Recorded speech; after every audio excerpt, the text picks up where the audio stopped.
સુરત મહાનગરપાલિકાનું વર્ષ 2026-27 માટેનું draft budget સ્થાયી સમિતિના ચેરમેન દ્વારા રજૂ કરવામાં આવ્યું છે।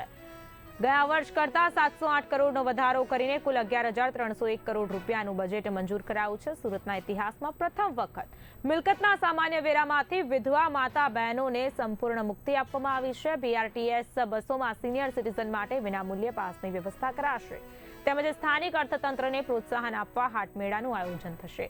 બજેટમાં તમામ ઝોનમાં આધાર કાર્ડ સેન્ટર, મોટા વરાછા અને લિંબાયતમાં સ્વિમિંગ પૂલ, અઠવા ઝોનમાં મહિલાઓ માટે સ્વિમિંગ પૂલ અને લિંબાયત રાંદેરમાં પમ્પિંગ સ્ટેશનની યોજના છે। સાથે જ ટીબી મુક્ત સુરત માટે નિઃશુલ્ક લેબોરેટરી તપાસ અને પોર્ટેબલ એક્સરે સુવિધા શરૂ કરી સને 2026-27ના મ્યુનિસિપલ કમિશનરશ્રીએ સૂચવેલા ડ્રાફ્ટ બજેટમાં ₹708 કરોડનો વધારો કરી 11,301 કરોડનું ડ્રાફ્ટ બજેટ સુરત મહાનગરપાલિકાની સ્થાયી સમિતિ દ્વારા આજરોજ મંજૂર કરવામાં આવેલ છે।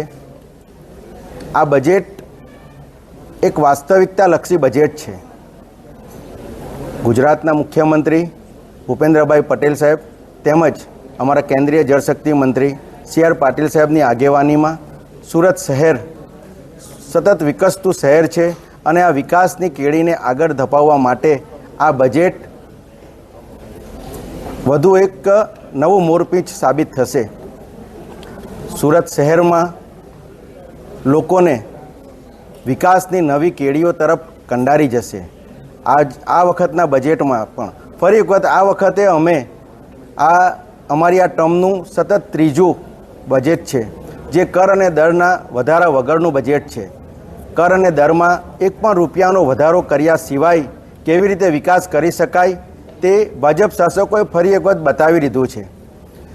આ વખતના બજેટમાં અમે વિધવા માતા અને બહેનોને સામાન્ય વેરામાંથી મુક્તિ આપતી એક જાહેરાત કરીએ છીએ। વિધવા માતા અને બહેનો જે રાજ્ય સરકાર હસ્તકની વિધવા સહાય મેળવતા હશે તેનો કાર્ડ બતાવીને આ સામાન્ય વેરામાંથી રાહત મેળવી શકશે। વડીલો માટે આ વખતે BRTSમાં મુસાફરી સુરત મહાનગરપાલિકા દ્વારા વિનામૂલ્યે કરવામાં આવશે। કોઈ પણ વડીલ નજીકના સિવિક સેન્ટર પર જઈને એ માટેનો પાસ બનાવી શકશે અને BRTSમાં વિનામૂલ્યે મુસાફરી કરી શકશે।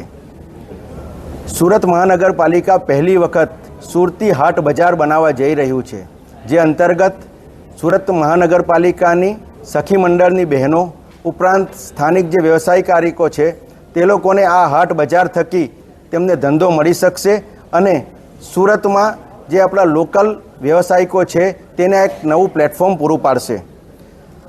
આ હાટ બજારમાં પણ વિધવા માતા અને બહેનોને વિનામૂલ્યે શોપ ઉપલબ્ધ થશે। સુરતનો સરથાણા નેચર પાર્ક છેલ્લા 3 વર્ષમાં લગભગ 25 લાખ જેટલા લોકોએ આની મુલાકાત લીધી છે અને હવે આ નેચર પાર્કને અદ્યતન ડેવલપ કરવાની જરૂર છે। તે માટે નજીકના ભવિષ્યમાં નેચર પાર્કને રીડેવલપ કરવાનું આયોજન છે।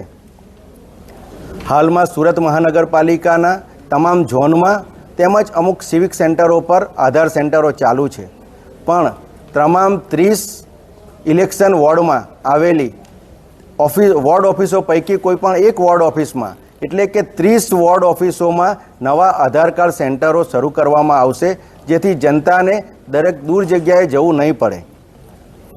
સુરત મહાનગરપાલિકા પહેલી વખત ધાર્મિક સંસ્થાઓને પાણી, ડ્રેનેજ, રસ્તા, પેવર બ્લોક, વોટર કુલર અથવા તો સોલર પેનલ માટે સહાય કરી શકે તે માટે 25 કરોડ રૂપિયાનું અનુદાન નક્કી કરવામાં આવેલ છે।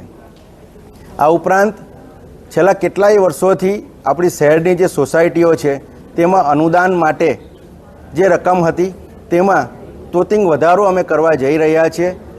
ચોરસ મીટરના જે 85 પૈસા ભાવ પહેલાં અપાતો હતો તેનો ચોરસ મીટર દીઠ ₹1.5 અને રેસિડેન્શિયલમાં ₹1 કરવામાં આવશે।